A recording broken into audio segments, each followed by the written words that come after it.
कलवारी पे देखो कैसा ये नजारा, परमेश्वर का बेटा लटका बेसहारा।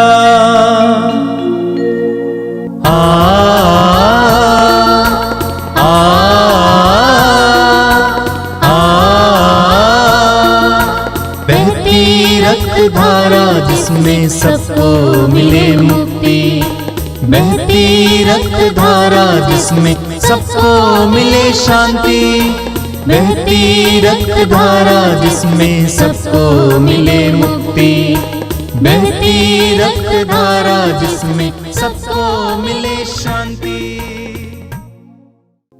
ख्रिस्त में मेरे प्यारे भाई और बहनों, पवित्र रक्ताभिषेक की इस महत्वपूर्ण प्रार्थना सभा में मैं आपका हार्दिक स्वागत करता हूं। आइए हम शुरू करते हैं। पिता, पुत्र और पवित्र आत्मा के नाम पर आमीन।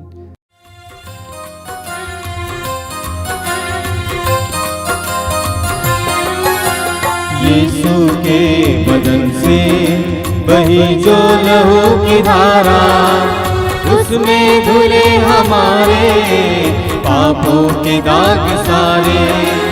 यीशु के बदन से बही जो लहू की धारा, उसमें धुले हमारे पापों के दाग सारे।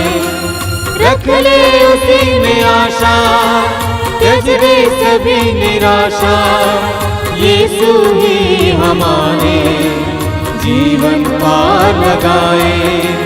रख ले उसी में आशा, त्यज दे सभी निराशा, यीशु ही हमारे जीवन पार लगाए। यीशु के बदन से बही जो लहू की धारा, उसमें धुले हमारे पापों के दाग सारे। यीशु के बदन से बही जो लहू की धारा, उसमें धुले हमारे पापों के दाग सारे। कृपया आप लोग मेरे पीछे दोहराइएगा। हे प्रेमी पिता, हे प्रेमी पिता, हम तुझे धन्यवाद देते हैं, हम तुझे धन्यवाद देते हैं, क्योंकि तूने हमसे इतना प्रेम किया, हमसे इतना प्रेम किया कि हमारे लिए अपने इकलौते पुत्र को अर्पित किया, जिससे जो उसमें विश्वास करे उसका सर्वनाश ना हो, बल्कि अनंत जीवन प्राप्त करे। हे संसार के मुक्तिदाता यीशु, हम तेरे बलिदान के लिए तुझे धन्यवाद देते हैं। तूने कहा यह प्याला मेरे रक्त का नूतन विधान है, यह तुम्हारे लिए बहाया जा रहा है। हम अंगीकार करते हैं कि हमारा उद्धार तेरे मूल्यवान रक्त की कीमत पर हुआ है। हम पर दया कर और हमें हर बंधन से मुक्त कर। आपका अनुवाक्य होगा, हे निर्दोष मेमने हम पर दया कर, हमारे पाप मिटाने के लिए क्रूस पर रक्त बहाने वाले, हमारे पापों का प्रायश्चित करने क्रूस पर रक्त बहाने वाले, हमारे शाप मिटाने के लिए क्रूस पर रक्त बहाने वाले, हमारे पापों का कलंक मिटाने क्रूस पर रक्त बहाने वाले, हमारे पापों की कीमत चुकाने क्रूस पर रक्त बहाने वाले, शैतान का हर कार्य नष्ट करने क्रूस पर रक्त बहाने वाले, हमें भरपूर जीवन देने क्रूस पर रक्त बहाने वाले, हे निर्दोष मेमने हम पर दया कर। हमारे घायल दिलों को चंगा करने क्रूस पर रक्त बहाने वाले, हे निर्दोष मेमने हम पर दया कर। रोगों से हमें चंगा करने क्रूस पर रक्त बहाने वाले, हे निर्दोष मेमने हम पर दया कर। हमें पिता से मेल कराने क्रूस पर रक्त बहाने वाले, हे निर्दोष मेमने हम पर दया कर। हमें एक दूसरे से मेल कराने क्रूस पर रक्त बहाने वाले, हे निर्दोष मेमने हम पर दया कर। हमें प्रेम की शिक्षा देने क्रूस पर रक्त बहाने वाले, हे निर्दोष मेमने हम पर दया कर। हमारे लिए स्वर्ग का द्वार खोलने क्रूस पर रक्त बहाने वाले, हे निर्दोष मेमने हम पर दया कर। हमारे बंधनों को तोड़ने के लिए क्रूस पर रक्त बहाने वाले, हे निर्दोष मेमने हम पर दया कर। हमारे आंसुओं को पोंछने के लिए क्रूस पर रक्त बहाने वाले, हे निर्दोष मेमने हम पर दया कर। हमें धर्मी बनाने के लिए क्रूस पर रक्त बहाने वाले, हे निर्दोष मेमने हम पर दया कर। हमें पवित्र करने के लिए क्रूस पर रक्त बहाने वाले, हे निर्दोष मेमने हम पर दया कर। हमें सशक्त करने के लिए क्रूस पर रक्त बहाने वाले, हे निर्दोष मेमने हम पर दया कर। हमें स्वतंत्र करने के लिए क्रूस पर रक्त बहाने वाले, हे निर्दोष मेमने हम पर दया कर। हे ईश्वर के मेमने जो संसार के पाप हर लेता है, प्रभु हमें क्षमा कर। हे ईश्वर के मेमने जो संसार के पाप हर लेता है, प्रभु हमारी सुन, हे ईश्वर के मेमने जो संसार के पाप हर लेता है। हम पर दया कर। हम प्रार्थना करें। हे ईश्वर, तूने चाहा कि यीशु अपना रक्त बहाकर हमारे पापों का प्रायश्चित करें और हम विश्वास द्वारा उसका फल प्राप्त करें। हम तुझसे प्रार्थना करते हैं कि उनके पवित्र रक्त की योग्यता से इस संसार पर दया कर और हमें हर बंधन से छुड़ा दे। हम यह प्रार्थना करते हैं उन्हीं प्रभु ख्रिस्त के द्वारा, आमीन। हे हमारे पिता जो स्वर्ग में है, तेरा नाम पवित्र माना जाए, तेरा राज्य आवे, तेरी इच्छा जैसे स्वर्ग में है वैसे इस पृथ्वी पर भी पूरी हो। हमारा प्रतिदिन का आहार आज हमें दे और हमारे अपराध हमें क्षमा कर, जैसे हम भी अपने अपराधियों को क्षमा करते हैं, और हमें परीक्षा में न डाल परंतु बुराई से बचा। आमीन।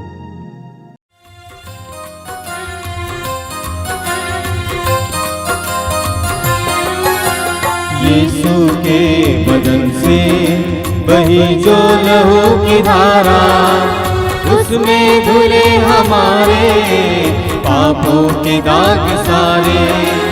यीशु के बदन से बही जो लहू की धारा, उसमें धुले हमारे पापों के दाग सारे।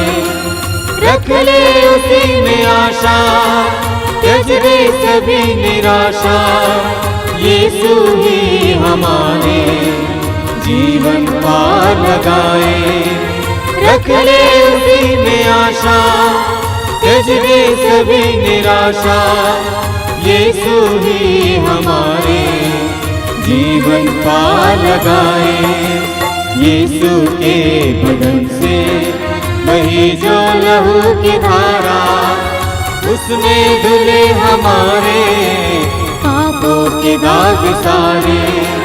यीशु के बदन से वही जो लहू की धारा, उसमें धुले हमारे पापों के दाग सारे।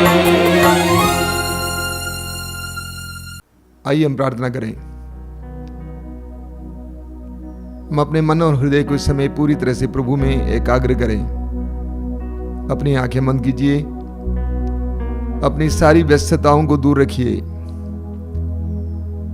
हृदय की गहराई से इस समय प्रभु के साथ जुड़ जाइए। इस पवित्र रक्ताभिषेक प्रार्थना में प्रभु अपनी कृपाएं बरसाना चाहते हैं। आपके और आपके परिवार के लिए, आपके प्रियजनों के लिए प्रभु की बहुत सारी आशीषें इस समय बरस रही हैं। प्रभु को धन्यवाद दीजिए इन पलों के लिए और अपने हृदय और मन को पूरी तरह से एकाग्र कीजिए। अपनी आंखें बंद कीजिए। प्रभु अपने पवित्र वचन में कहते हैं, शांत हो जाओ और जान लो कि मैं ही परमेश्वर हूं। शांत हो जाओ और जान लो कि मैं ही परमेश्वर हूं। हम अपने आप को मौन करें, अपने आप को शांत करें, हमारी आवाजें बंद हो जाएं। हम बराबर मांगते रहते हैं, हम बराबर बोलते रहते हैं, हम अपने हृदय और मन को शांत करें। प्रभु की आशीष इस समय हम पर बरसे। इस पवित्र रक्ताभिषेक प्रार्थना के द्वारा हजारों लोगों के जीवन में प्रभु कृपाएं बरसाते हैं। उसी प्रभु को आज भी आपके जीवन में कृपाएं बरसाने दीजिए। अपने आप को पूरी तरह से प्रभु के अधीन कीजिए।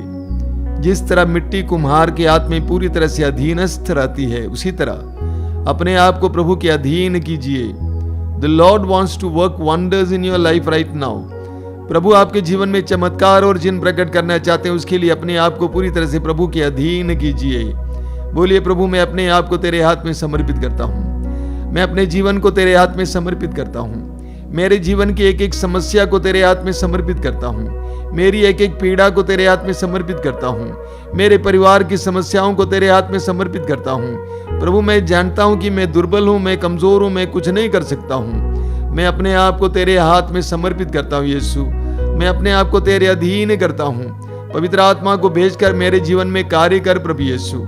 यीशु तेरे पवित्र रक्त में शक्ति है, सामर्थ्य में विश्वास करता हूँ और उस विश्वास के साथ इस प्रार्थना में भाग लेने के लिए आया हूँ। प्रभु यीशु पवित्र आत्मा को भेजिए। तूने कहा मैं पिता से प्रार्थना करूंगा और वह तुम्हारे लिए दूसरा सहायक प्रदान करेगा जो सदा तुम्हारे साथ रहेगा। प्रार्थना कीजिए यीशु हमारे लिए समय। पवित्र आत्मा को भेजिए मुझ पर और मेरे परिवार पर। मेरे संपूर्ण व्यक्तित्व को अपने अधिकार में ले। आइए पवित्र आत्मा, मेरे जीवन में आइए, मेरे परिवार के जीवन में आइए, मेरी परिस्थितियों में आइए। पवित्र आत्मा के लिए समय प्रार्थना कीजिए। पवित्र आत्मा पवित्र वचनों का मर्म आपको समझाएं। पवित्र आत्मा अपनी सांत्वना से आपको भर दें। पवित्र आत्मा अपने वचन के, प्रभु के वचन के द्वारा आपके जीवन में चमत्कार और चिन्ह प्रकट करें। पवित्र आत्मा के लिए अपने हृदय और मन को इस समय खोलिए।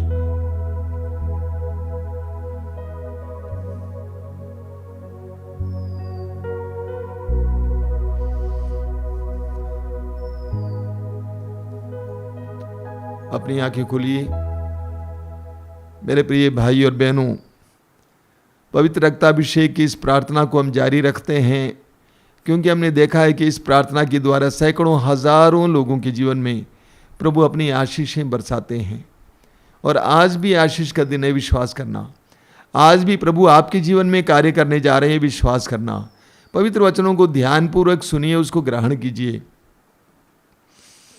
मेरे प्रिय भाई और बहनों, कुछ दिन पहले फादर मैथ्यू नायकम परम्पिल, जो भारत के कैथोलिक कलीसिया के सबसे मशहूर प्रसिद्ध सुसमाचार के सेवक हैं और पवित्र आत्मा के अभिषेक से भरे हुए हैं, संसार के कोने कोने में प्रभु के बड़े बड़े चिन्ह और चमत्कारों को प्रकट करते हैं, उन्होंने किसी के फ़ोन के द्वारा मुझसे वार्तालाप किया।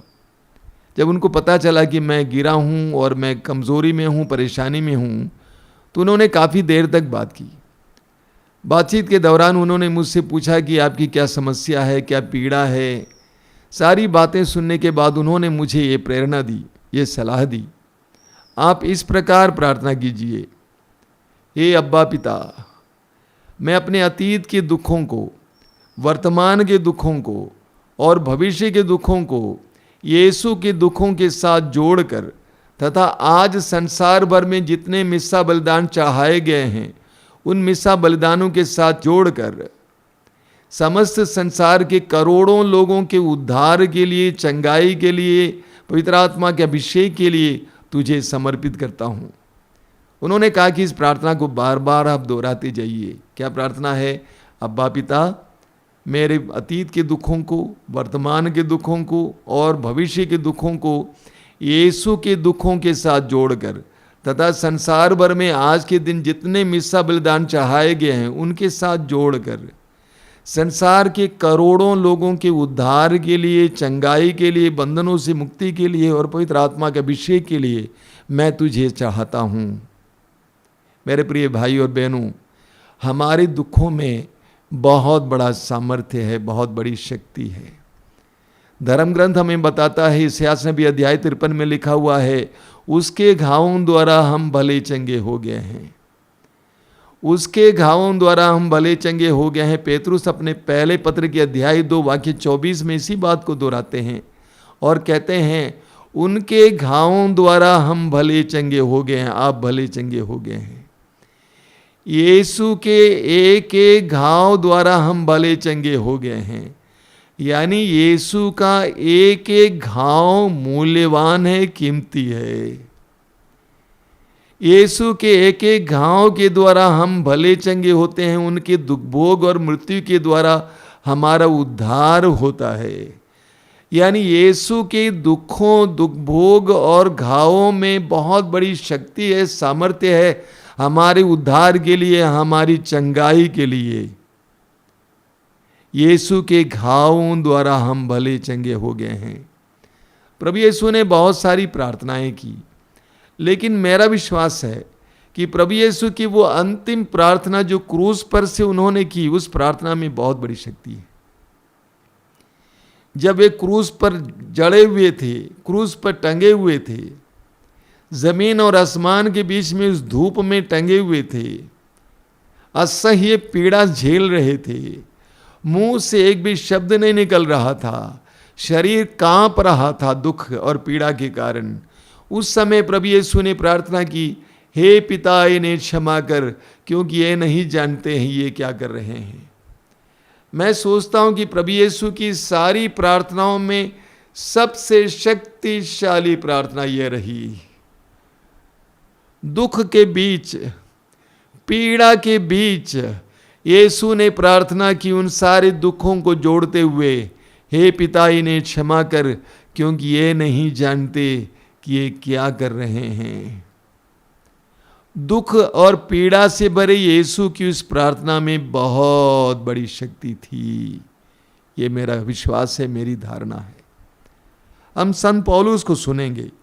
कोरिन्थियों के दूसरे पत्र के अध्याय 4 उसके वाक्य 8 से ध्यान से सुनिएगा।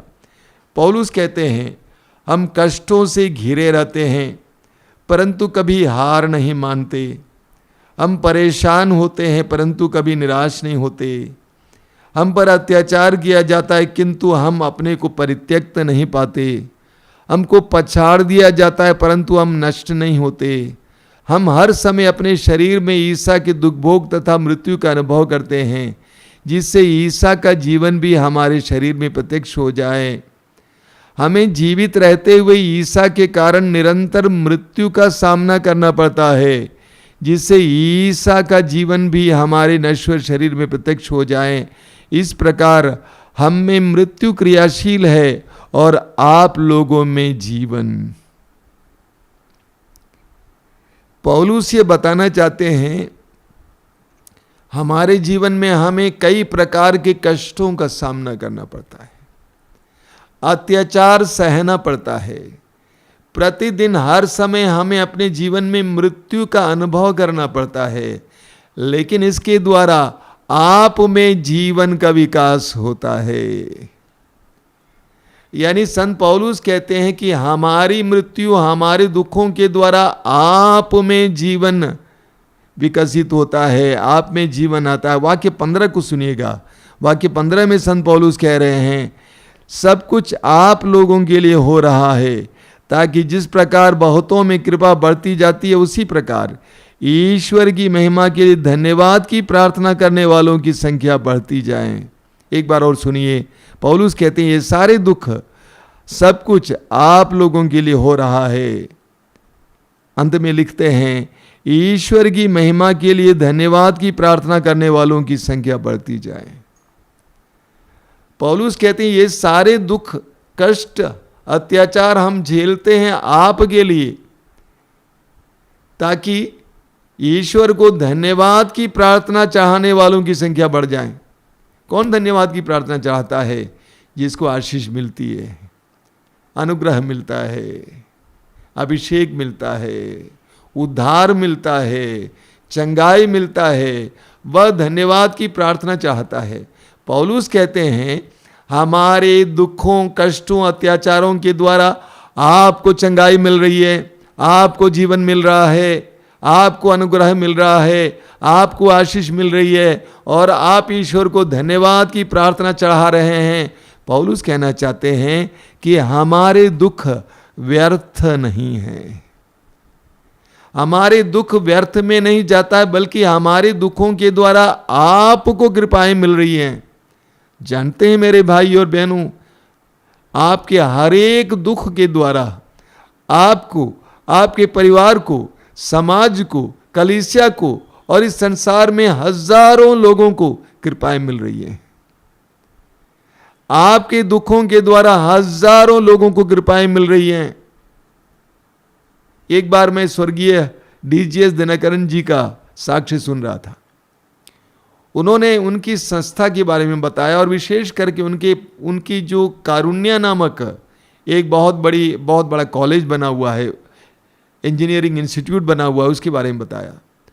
उन्होंने कहा वो कॉलेज कारुण्या मेरे घुटनों के बल पर और मेरे आंसुओं के बल पर बनी हुई है। घुटनों के बल पर और मेरे आंसुओं के बल पर बनी हुई है। यानी इतनी बड़ी संस्था का आविर्भाव, उद्भव उनके दुखों के द्वारा हुआ है। हमारे दुखों के द्वारा हमारे जीवन में बड़ी बड़ी कृपाएं बरस सकती हैं। मेरे जीवन में बहुत सारे दुखों का मुझे अनुभव करना पड़ता है। कुछ बातें मैं प्रकट करता हूं, कुछ बातें प्रकट भी नहीं करता हूं। कभी कभी अपने जीवन में बहुत हताशी महसूस होती है, लेकिन तुरंत ये सारे वचन मेरे मन में आ जाते हैं कि मेरे दुखों के द्वारा बहुत सारे लोगों को कृपाएं मिल रही हैं। मेरी पीड़ाओं के द्वारा बहुत सारे लोगों को कृपाएं मिल रही हैं। मेरे एक पुरोहित मित्र इन दिनों मुझसे मिलने आए, तो उनके सामने मैं अपने जीवन के बारे में, विशेष करके पिछले 4 महीनों के बारे में बता रहा था। मैंने उनसे कहा कि मुझे लगता है कि इन 4 महीनों में मैं अधिक प्रार्थना नहीं कर पाया हूं। तो उन्होंने मुस्कुराते हुए कहा, आप पीड़ा में थी, ये पीड़ा ही तो बहुत बड़ी प्रार्थना थी। इतना ही नहीं, आपकी पीड़ाओं के द्वारा हजारों लोगों को कृपाएं मिल रही होंगी।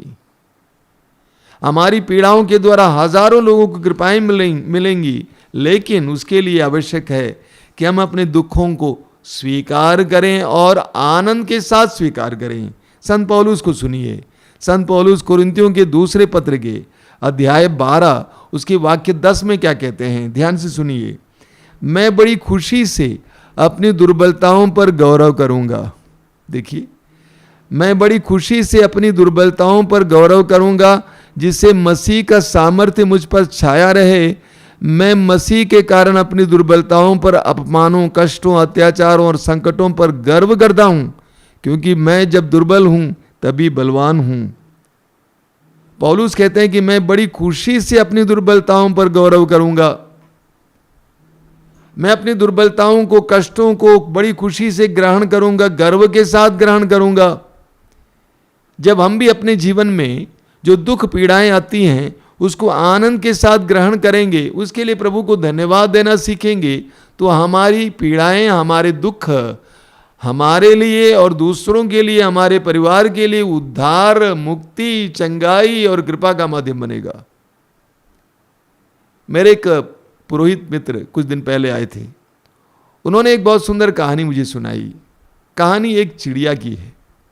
एक बहुत बड़ी चिड़िया घायल हो जाती है, उड़ रही थी, गिर जाती है तो कहाँ गिर जाती है? मरुभूमि में गिर जाती है। आसपास में कोई पानी नहीं है, कोई पेड़ पौधा नहीं है, कोई छाया नहीं है, और वहां गिरी हुई है और छटपटा रही है। उसके दोनों पंख कमजोर पड़ गए, पंख से एक एक पर गिरने लगे। बड़ी बुरी अवस्था में पड़ी हुई थी। उस बुरी अवस्था में जब वो छटपटा रही थी, पड़ी हुई थी, उसने देखा कि आसमान पर एक कबूतर उड़ रहा है। उसने आवाज दी, कबूतर पास आया। उसने कबूतर से पूछा कि कबूतर तू कहाँ जा रहा है? उसने कहा कि मैं स्वर्ग जा रहा हूं। तो इस चिड़िया ने कहा कि एक काम करो, तुम स्वर्ग जा रहे हो तो स्वर्ग जाकर पूछो कि मुझे कब तक ये झेलना होगा, मुझे जल्दी ले ले, मुझे जल्दी मृत्यु दे दे, मुझे कब तक झेलना होगा। उसने कहा ठीक है, मैं पूछ के आता हूं। और कबूतर स्वर्ग जाता है और स्वर्ग में एक स्वर्गदूत मिलता है। स्वर्गदूत से पूछता है कि वो चिड़िया वहां पे पड़ी हुई है, बहुत तड़प रही है, वो पूछ रही है कि कब तक ये सहना पड़ेगा, झेलना पड़ेगा। स्वर्गदूत ने कहा 7 साल तक। कबूतर ने कहा 7 साल तो बहुत ज़्यादा हो गया है, वो तो बहुत परेशान है, बहुत दुखी हैं, बहुत पीड़ित हैं, तड़प रही है। तो स्वर्गदूत ने सोचने के बाद कहा कि ठीक है, अगर इतना कठिन है तो उसको जाके बताओ कि उसके दुखों के लिए वो ईश्वर को स्तुति करना शुरू करे। उसके दुखों के लिए उस ईश्वर को स्तुति करना शुरू करे। कबूतर वापस आता है और चिड़िया से कहता है कि तुमको 7 साल तक इस तरह पड़े रहना पड़ेगा। एक रास्ता है, एक उपाय है कि तुम एक एक दुख के लिए ईश्वर को धन्यवाद देना शुरू करो।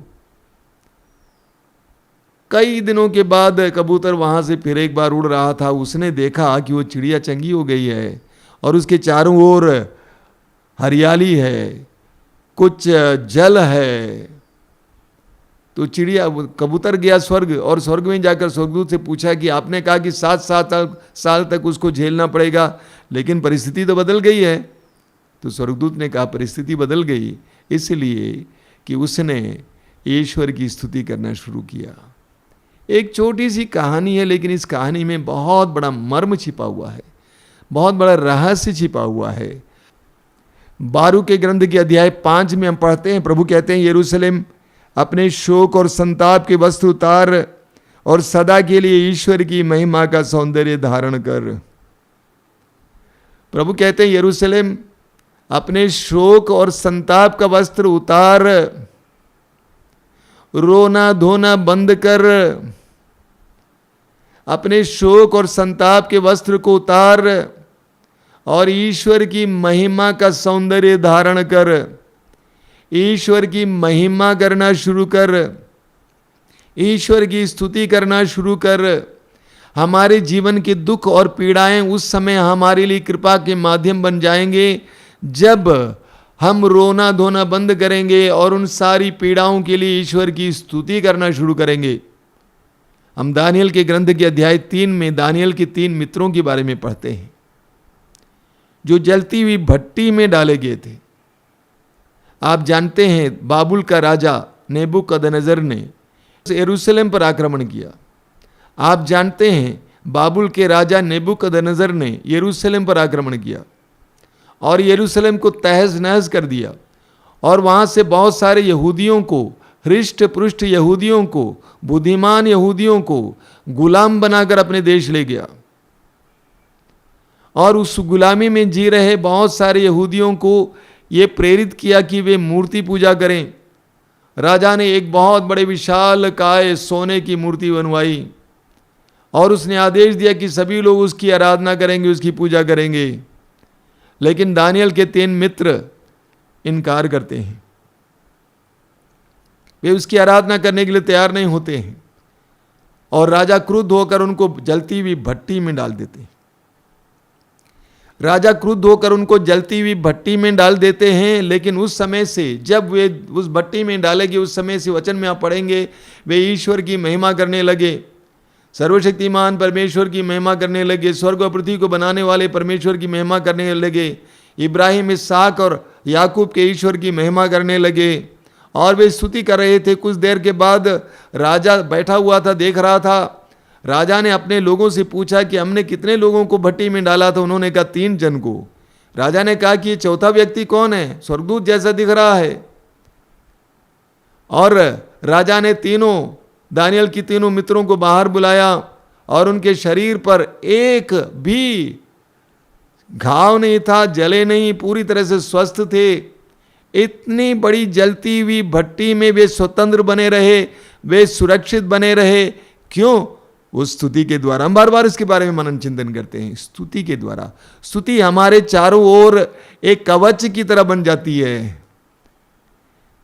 उस भट्टी में ईश्वर ने उनकी स्तुति के कारण मानो ठंडी हवा भेज दी ताकि उनके शरीर का एक रोम भी ना जले। हमारे जीवन में भी यही होता है। जब हम अपने जीवन के दुखों के सामने प्रभु की स्तुति करने लगते हैं तो प्रभु हमारे जीवन में ऐसा ही करते हैं। योहन के सुसमाचार के अध्याय 16 उसके वाक्य 33 में प्रभु यीशु कहते हैं, संसार में तुम्हें क्लेश सहना पड़ेगा, संसार में तुम्हें क्लेश सहना पड़ेगा, लेकिन ढारस रखो, मैंने संसार पर विजय पाई है। दुख के समय, पीड़ा के समय ढारस रखो, टूटो मत, बर्बाद मत हो जाओ, बल्कि बने रहो, दृढ़ बने रहो, ढारस रखो, क्योंकि मैंने संसार पर विजय पाई है। हम पढ़ेंगे योहन के सुसमाचार के अध्याय 16 उसके वाक्य 20 में प्रभु कहते हैं, तुम्हारा शोक आनंद में बदल जाएगा। हमारा शोक आनंद में बदल जाएगा। प्रभु कहते हैं हमारे शोक को हमें आनंद में बदलना होगा प्रभु की स्तुति के द्वारा। बहुत सारे लोग आश्रम में आते हैं प्रार्थना के लिए विभिन्न प्रकार की समस्याओं को लेकर। मैं उनसे कहता हूं दर्शन भवन जाइए और वहां पर प्रभु के सामने बैठकर प्रभु की स्तुति करते जाइए, प्रभु की स्तुति में लीन होते जाइए। आप देखेंगे धीरे धीरे आपके अंदर पवित्र आत्मा कार्य करने लगेगा, प्रभु कार्य करने लगेंगे, आपके बंधन खुल जाएंगे, आपको आज़ादी मिल जाएगी। तो प्रभु हमें सिखाते हैं, समझाते हैं कि हम अपने दुख को आनंद में बदल दें। मेरे प्रिय भाई और बहनों, मैं जानता हूँ कि इस समय जब आप इस पवित्र वचन को सुन रहे हैं, आपके जीवन में भी बहुत सारी समस्याएं हैं, बहुत सारी पीड़ाएं हैं, बहुत सारे दर्द हैं।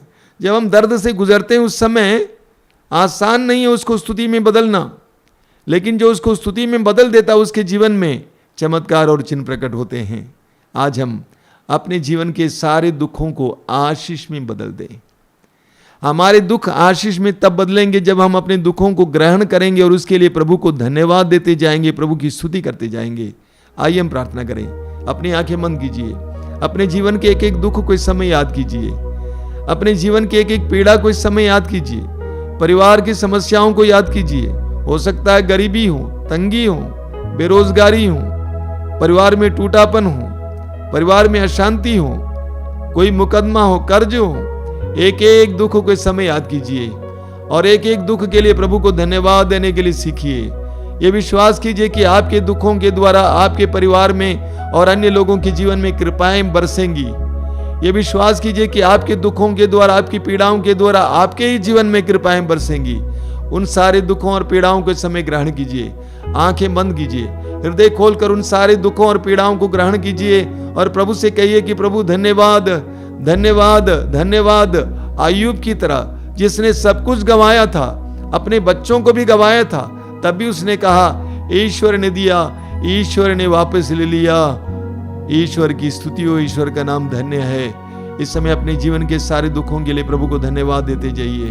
धन्यवाद प्रभु, धन्यवाद मेरी पीड़ाओं के लिए, मेरे दर्द के लिए, मेरे रोग के लिए, मेरे परिवार की समस्याओं के लिए।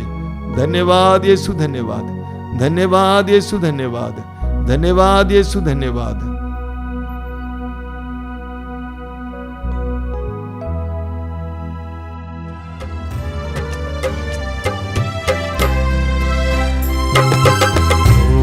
तेरी आराधना यीशु मेरे नाम, ओ सदा तेरी वंदना यीशु मेरे नाम। ओ तेरी आराधना यीशु मेरे नाम, ओ सदा तेरी वंदना यीशु मेरे नाम। ओ तेरी आराधना यीशु मेरे नाम, ओ सदा तेरी वंदना यीशु मेरे नाम। ओ तेरी आराधना यीशु मेरे नाम, ओ सदा तेरी वंदना यीशु मेरे नाम।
गंगा किया और शांति दिया।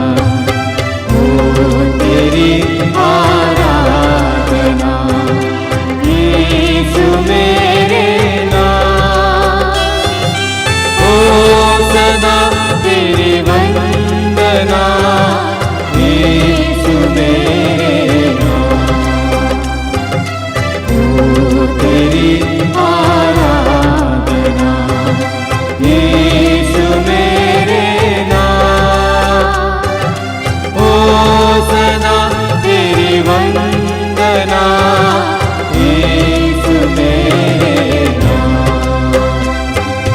यीशु मेरे नाम। यीशु मेरे नाम। पवित्र वेदी पर विराजमान प्रभु की हम आराधना करें।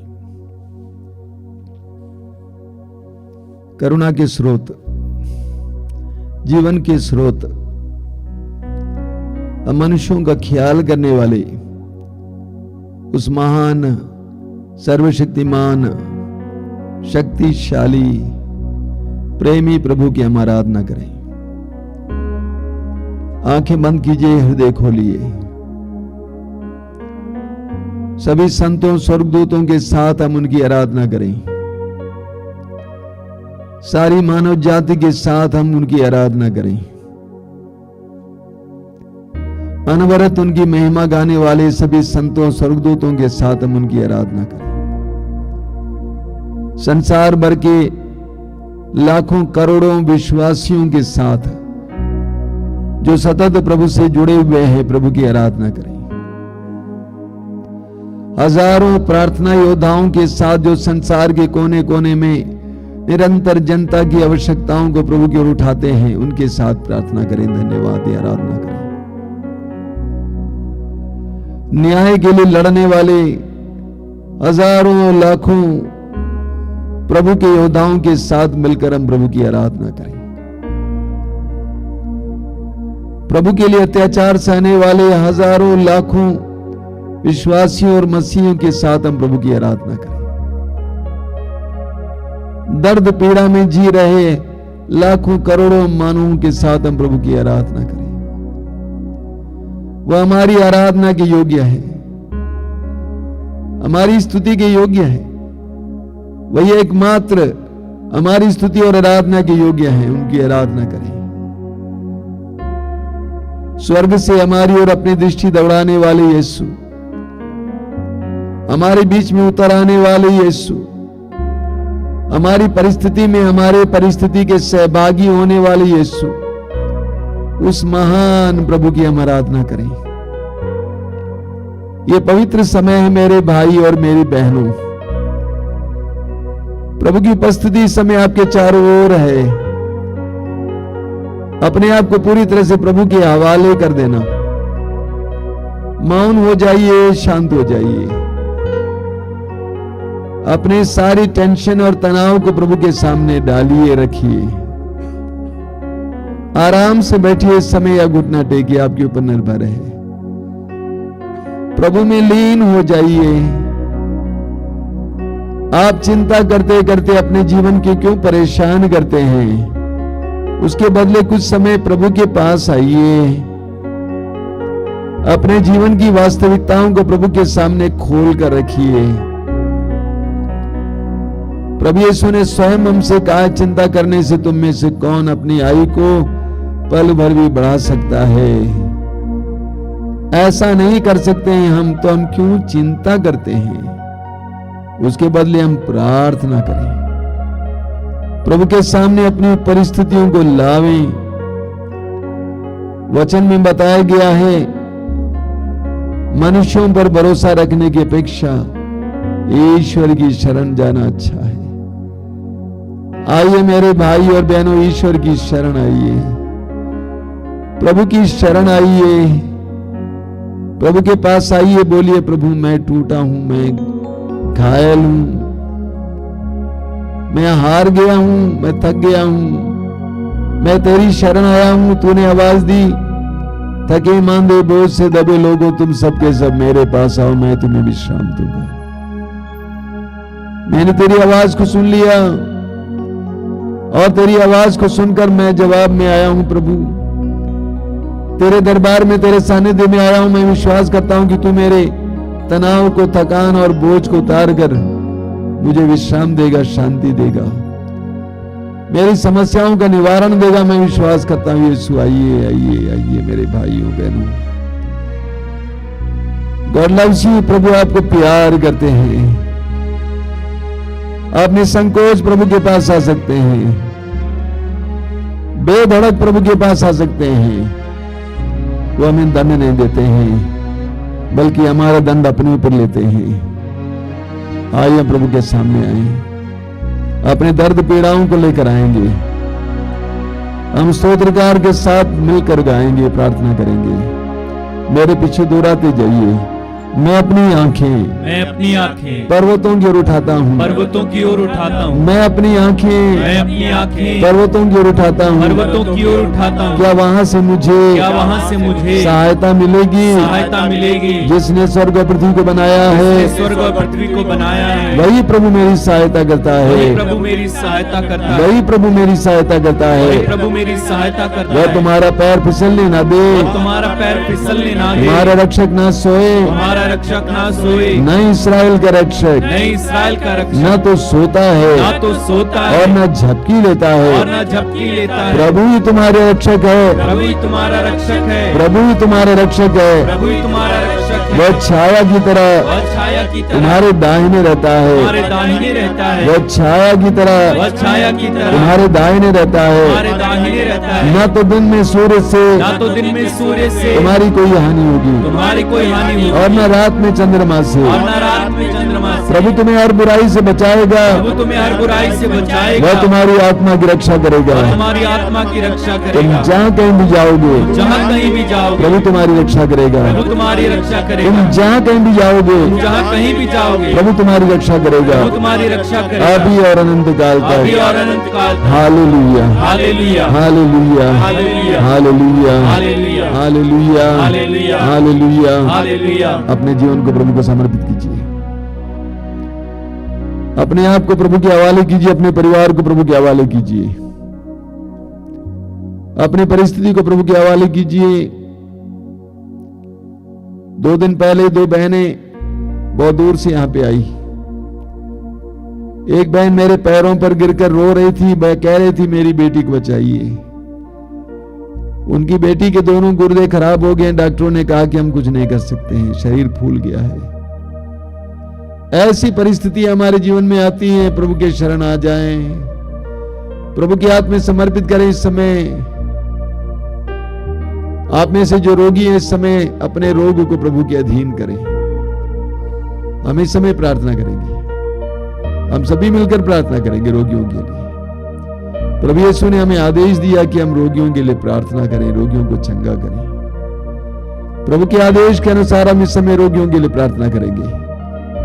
प्रभु ने वायदा किया कि विश्वास करने वाले रोगियों पर हाथ रखेंगे और रोगी चंगे हो जाएंगे। प्रभु का वायदा है, उस पर विश्वास करते हुए हम प्रार्थना करेंगे।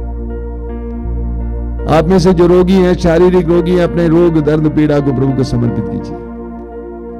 कितने गंभीर रोग क्यों ना हो, कितने पुराने रोग क्यों ना हो, समर्पित कीजिए प्रभु के हाथ में।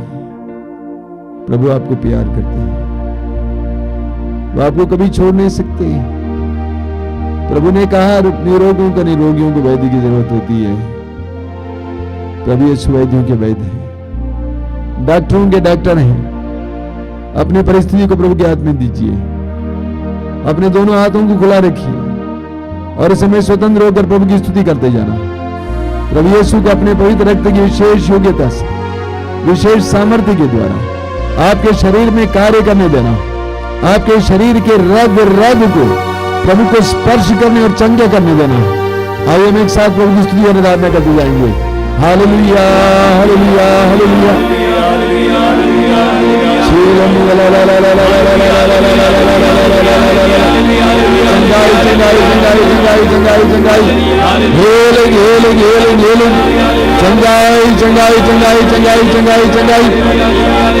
आजादी, आजादी, आजादी, आजादी, चंगाई, चंगाई, चंगाई, चंगाई, hailing, hailing, hailing, hailing, hailing, hailing, hailing.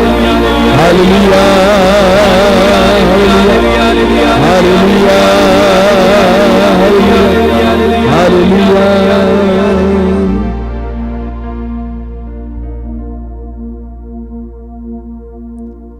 बड़े विश्वास और भक्ति के साथ इस समय पवित्र रक्त के अभिषेक के लिए प्रार्थना करेंगे। उस गीत को मेरे साथ दोहराते जाएंगे। अभिषेक दीजिए, अभिषेक दीजिए, पावन लहू का अभिषेक दीजिए।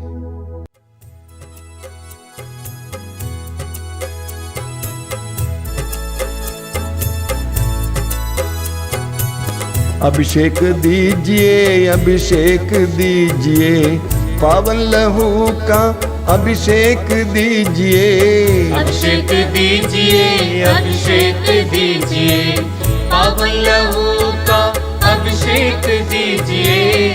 अभिषेक दीजिए, अभिषेक दीजिए, पावन लहू का अभिषेक दीजिए।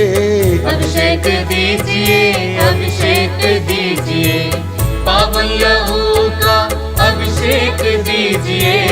पाप अधर्म से भारी है धरती, पाप मिटाने अभिषेक दीजिए। अभिषेक दीजिए, अभिषेक दीजिए, पावन लहू का अभिषेक दीजिए। युद्ध और विनाश का अंधेरा है छाया, शांति दिलाने अभिषेक दीजिए। अभिषेक दीजिए, अभिषेक दीजिए, पावन लहू का अभिषेक दीजिए। जकड़ा है मानव पापों के जाल में, बंधन तोड़ने अभिषेक दीजिए। अभिषेक दीजिए, अभिषेक दीजिए, पावन लहू का अभिषेक दीजिए। अश्लीलता का बादल घनेरा पवित्र करने अभिषेक दीजिए। अभिषेक दीजिए, अभिषेक दीजिए, पावन लहू का अभिषेक दीजिए।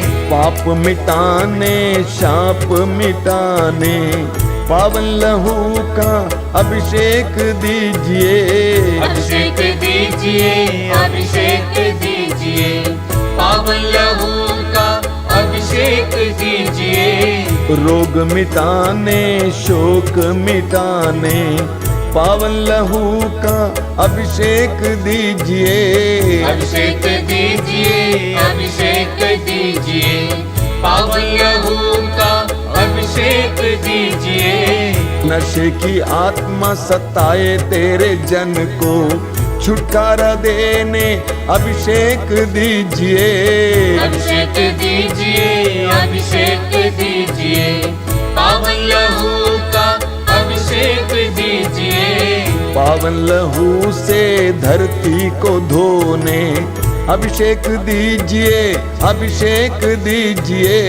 अभिषेक जोर से गाइए। अभिषेक दीजिए, पावन लहू का अभिषेक दीजिए। पावन लहू से घर घर को धोने अभिषेक दीजिए, अभिषेक दीजिए। अभिषेक दीजिए, अभिषेक दीजिए, पावन लहू का अभिषेक दीजिए। पावन लहू से घर घर को धोने अभिषेक दीजिए, अभिषेक दीजिए। अभिषेक दीजिए, अभिषेक दीजिए, पावन लहू का अभिषेक दीजिए। पावन लहू से हर दिल को धोने अभिषेक दीजिए, अभिषेक दीजिए। अभिषेक दीजिए, अभिषेक दीजिए, पावन लहू का अभिषेक दीजिए।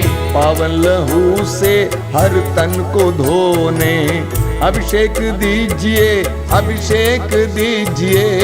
अभिषेक दीजिए, अभिषेक दीजिए, पावन लहू का अभिषेक दीजिए। अभिषेक दीजिए, अभिषेक दीजिए, पावन लहू से अभिषेक दीजिए।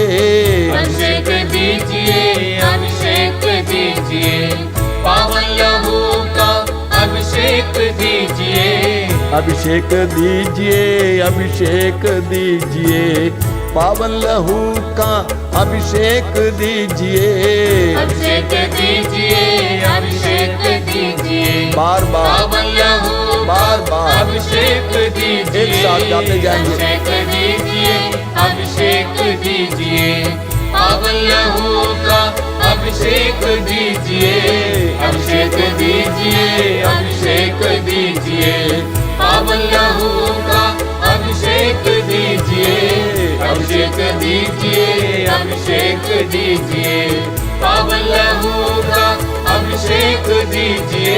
Hallelujah hallelujah hallelujah hallelujah hallelujah hallelujah hallelujah hallelujah hallelujah. अभिषेक अभिषेक अभिषेक अभिषेक अभिषेक अभिषेक अभिषेक अभिषेक अभिषेक अभिषेक अभिषेक अभिषेक अभिषेक हालेलुया हालेलुया। मौन होकर पवित्र रक्त के अभिषेक अनुभव कीजिए। प्रभु यीशु समय तेरे भक्तों पर दया कर, जो इस पवित्र रक्ताभिषेक में भाग ले रही है। यीशु तेरे पवित्र रक्त से, तेरे उस निर्दोष रक्त से उन्हें अभिषेक दीजिए। उनके घरों को, उनके दिल, शरीर, संपूर्ण व्यक्तित्व को अभिषेक दीजिए। तेरा पवित्र रक्त ही हमारी सुरक्षा है, हमारा संरक्षण है। अभिषेक दीजिए यीशु, अभिषेक दीजिए, अभिषेक दीजिए, अभिषेक दीजिए।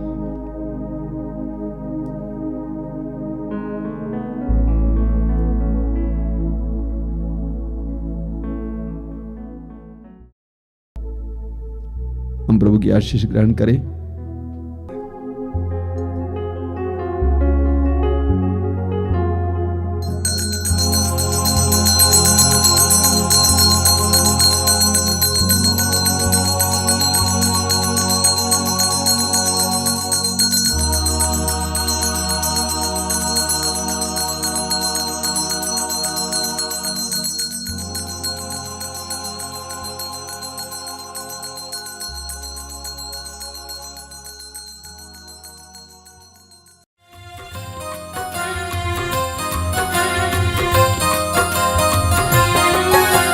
यीशु के बदन से बही जो लहू की धारा, उसमें धुले हमारे पापों के दाग सारे।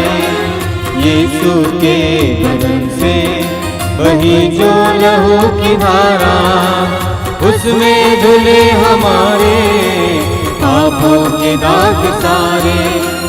रख ले उसी में आशा, त्यज दे सभी निराशा। यीशु ही हमारे जीवन पार लगाए।